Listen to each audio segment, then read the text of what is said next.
This video is going to be on the Arbiter, and hopefully I'm going to give you guys some good information that can be useful for your future tanking as a mage.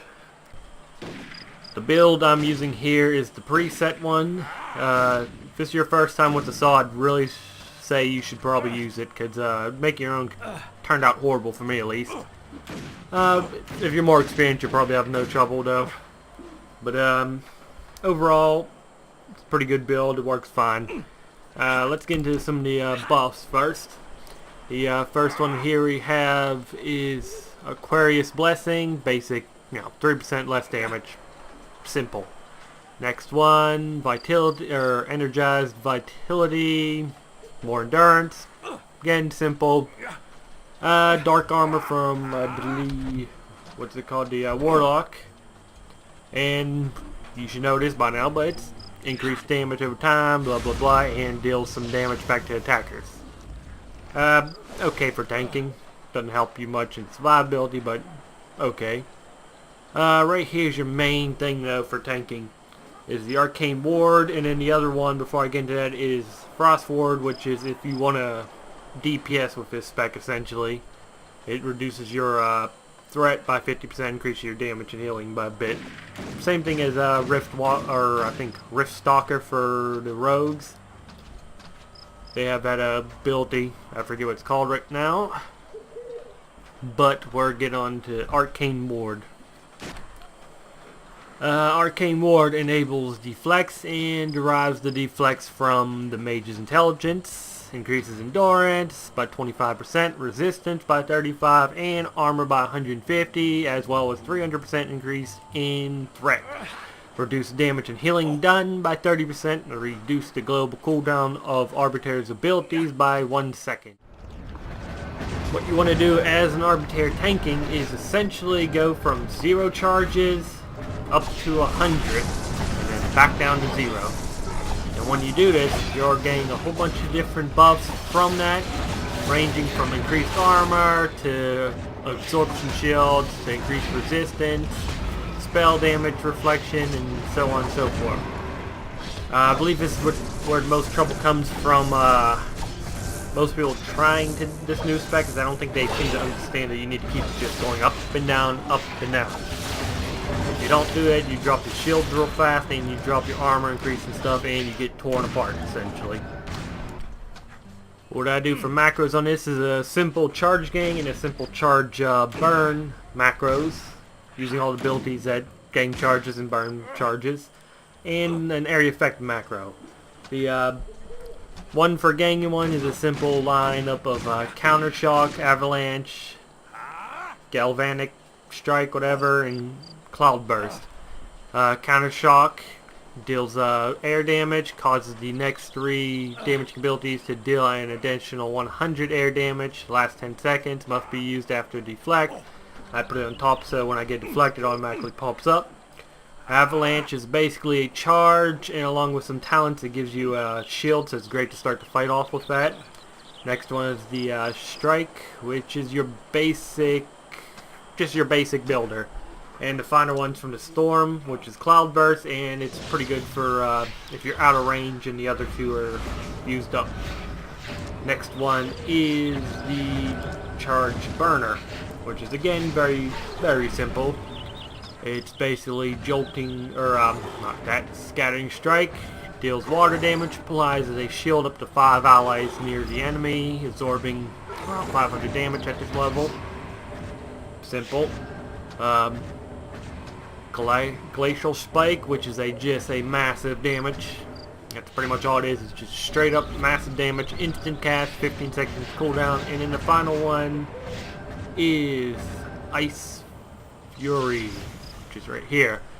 And it's normal damage range, but the main thing, it cools down. It reduces the cooldown of Glacial Spike by 5 seconds every time you use it. So it's great burst, pretty much. It helps you keep up that damage, which helps keep up that threat.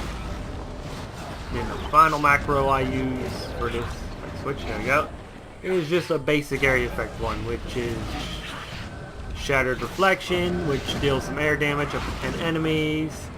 Applies a shield, which is actually quite good. You should you should use this at least once on cooldown, even on a single target, just to keep up a shield. The next one is Jolting Wave, basic area effect again, counter slash, and Ice Burst, which again, basic area effect, nothing special there. Let's get to the cooldowns now. First one starting is Crystalline Shield, which is a 2-minute cooldown buff that can be placed on any raid member or group member. For 30 seconds, it'll leave a buff on them, and if they receive a killing blow, it'll give them a damaging shield up to 50% of their max health. So great if you see the healer's about to take a big hit, or you're about to take a big hit. Really good, really nice. Used it to save my life a good few times too. Next one is Mana Aegis, and it's pretty much the same thing but for yourself. 1 minute cooldown, 30% of damage received, absorbing that, and mana is reduced by 15% of the damage absorbed. So a little mana shield, nice for saving you, nice little cooldown.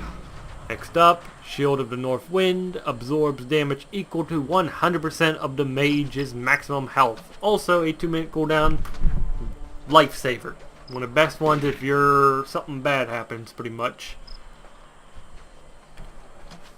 Next up is Swirling Winds, which increases the damage of all charge-consuming abilities by 20%, reducing the initial charge cost from charge-consuming abilities by 33%. Pretty much your burst damage here. If you have a high damage group that likes to pull Argo, bust this open right when you start to fight. Should have no trouble. Next up is less of a big cooldown, just a 30-second one, but it's quite useful again for the very much the same reason. Shields an ally, intercepting 50% of the damage they receive and replacing the ally's toughness with the mage's for 6 seconds. An ally can only be affected by tank soul damage interception up to once every 2 minutes. Again, someone pulls Argo, pop this on them, helps them survive. Now let's take a look at Threat and Crowd Control. First one here pulls the enemies to the mage location and forces them to attack the mage for 3 seconds. Basic, simple, you should understand that. 45-second cooldown though, so can't be spamming that. Ice Command pulls up to 5 enemies at the mage, forcing them to attack him. If you pull a pack, it's pretty good to start off with this. Again, if you have a group that doesn't quite understand, wait a few seconds. Next one is a simple interrupt, 8 seconds, nothing special there. Let's move on to threat abilities. First one, Arcane Projection. Buffs the raid member, greatly reducing their threat with an enemy, transferring 100% of their threat to the mage. Again, you got someone who doesn't quite understand the idea of hold off for a few seconds, pop it on them, all's good. Next one is Bitter Wind, basic pull. Same thing as everyone has, just a taunt. Nothing special there. Frozen Vulture, or whatever that is. Sorry if I'm saying some of these wrong. Forces up to 10 enemies to attack the mage. We have just more taunts. Area effect taunts, always good. Next one is Misdirection. Buffs the raid members, all members of their group, transferring 100% threat generation and 10% of damage taken by those allies to the mage. Once again, group doesn't know what the shit they're doing. We have plenty of stuff to deal with that. Last but not least on this list is your mana regeneration and your healing. You got 2 things for this. First one for your mana. It's basically a little toggle ability. You receive 10% mana for all the damage you receive. The problem, it blocks charge gain. Haven't seen any mana trouble with him yet. So maybe at higher levels you need this, but overall this kind of comes off as useless. Because you need charges, you basically need your charges to go up and down real fast, or you'll start taking a lot of damage if those shields fall off. But something goes wrong, you got that there. Next one is your healing ability. This is actually quite nice. I dueled a few people and this was just awesome. Consumes charges to restore health. At 100% charges at this level, restores around 1,500 average, seems like. Plus spell and all that stuff. Real nice ability, get your charges up, drop them back down to 0. That I believe that does still apply your shields for both of them. So you get heal, brings the shields back on. So if you got threat and your healer's having a bit of trouble, spam this. Get your charges up to 100, drop them back down to 0. You should be good. That's pretty much the overview of everything you should need to get started with this class. I am only 52, so I can't say much of how they work at high levels, but from what I see in this level, they should just be fine. As long as you follow the basic idea of going from 0 charge to 100, back down, everything should pretty much go good unless you got a pretty crappy healer. Because overall, at this level at least, again, I had 0 trouble. I'm not even geared for this. This is basic damage gear I have from just leveling and doing some of the encounters. So, I had no trouble. I pretty much could probably, on some of the simpler bosses, probably don't even need a good healer. Probably just someone who gives you a little top off part would be nice, but you don't generally take a lot of damage with this if you're keeping those shields up. It's real fun, and I like having all these little different pulls and buffs, so pretty much if anything happens at all, you can just pull Argo 24/7.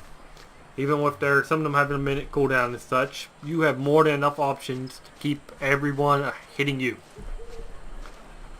As for specking options, generally, like I said, this build works great. Because I tried playing around with another one. Let's see, I think there we go. I tried Arbiter and Arbiter, sort of 50-50 builds. I tend to like sort of hybrid builds, but unfortunately they don't work often in Rift. This didn't work out too well. This is actually more of a DPS spec though, so but I did try tanking and it didn't do too good. Pretty much 60 points in here is going to be your best option. And then throw out like 15 points around somewhere else. Probably what you want to do with this soul. Because pretty much everything you need is in here. Let's go back to this spec. As for how fun it is, it's actually quite fun. It's not too complicated, so you get to focus. If you do macros, it's quite easy to keep focus of what you're doing, watch the fight, and pretty much enjoy yourself. If you don't use those macros, because he's got like 3, you're gonna have a good bit of extra abilities to play around with. You might have trouble with cooldowns, keep them off cooldown and stuff, but you probably get by anyways. Up to you, I guess. Up to you guys, if you want there or not. But I would suggest those simple macros. They work great. Hold Argo, aggro. I don't know why I keep saying Argo. That's generally all I have to say on that. If you keep watching my channel, I'm going to be doing a run. I'm going to be uploading a run with this. Show you how tanking works in action. And that should be it for this video. Hope this helped you guys. Thank you for watching and have a great day.